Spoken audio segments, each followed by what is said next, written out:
Hello' guys, কি খবৰ আপোনালোকৰ? এইটো এটা সাধাৰণ ব্লগ হ'ব। মই ভুৱনেশ্বৰ চহৰৰে এখন পাৰ্কত আহিছিলোঁ। এই পাৰ্কখনৰ ভিতৰৰ দৃশ্যবিলাক চাই ভাল লগা কাৰণে মই ভাবিলোঁ ভিডিঅ'টো আপোনালোকৰ লগতো শ্বেয়াৰ কৰোঁ। নিশ্চয় আপোনালোকেও চাই ভাল পাব। পাৰ্কখনৰ নাম হ'ল মধুসূদন দাস পাৰ্ক। মধুসূদন দাস এজন ভাৰতীয় অধিবক্তা আছিল। লগতে তেওঁ এজন সমাজ সংস্কাৰক আছিল। 1903 চনত তেওঁ উৎকল সন্মিলনী স্থাপন কৰিছিল, যাৰ দ্বাৰা উৰিষ্যাখনৰ সামাজিক আৰু উদ্যোগিক ক্ষেত্ৰখনক একত্ৰীকৰণ কৰাৰ বাবে তেওঁ প্ৰচাৰ চলাইছিল।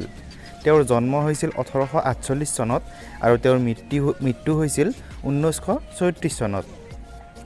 আৰু এই মূৰ্তিটোৱে হৈছে মধুসূদন দাসৰ মূৰ্তি। গতিকে পাৰ্কখনৰ ভিতৰৰ দৃশ্যবিলাক চাওঁ আহকচোন।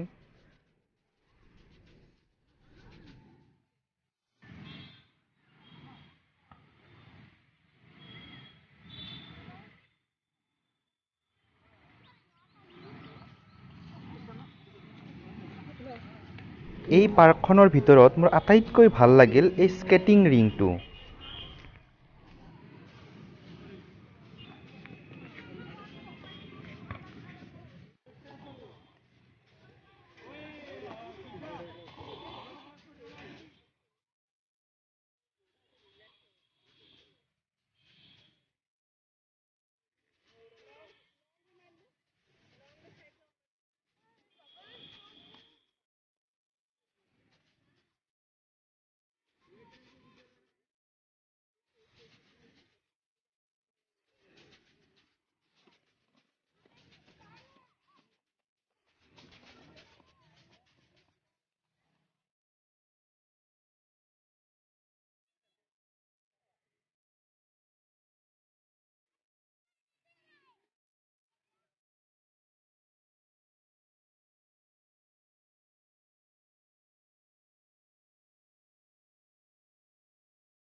ভুৱনেশ্বৰ চহৰত যিমানবিলাক পাৰ্ক আছে, এই পাৰ্কবিলাকত এণ্ট্ৰি ফিজ নলয়।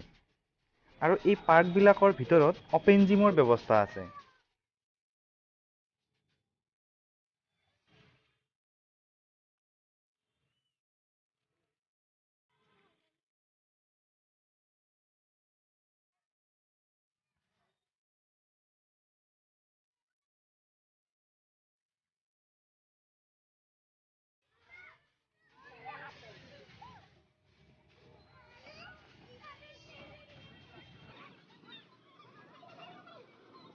এই পাৰ্কখন ৰাতিপুৱা 5টা বজাত খোলাৰ এটাই কাৰণ, ইয়াত বহু সংখ্যক মানুহে ৰাতিপুৱা ব্যায়াম কৰিবলৈ আহে।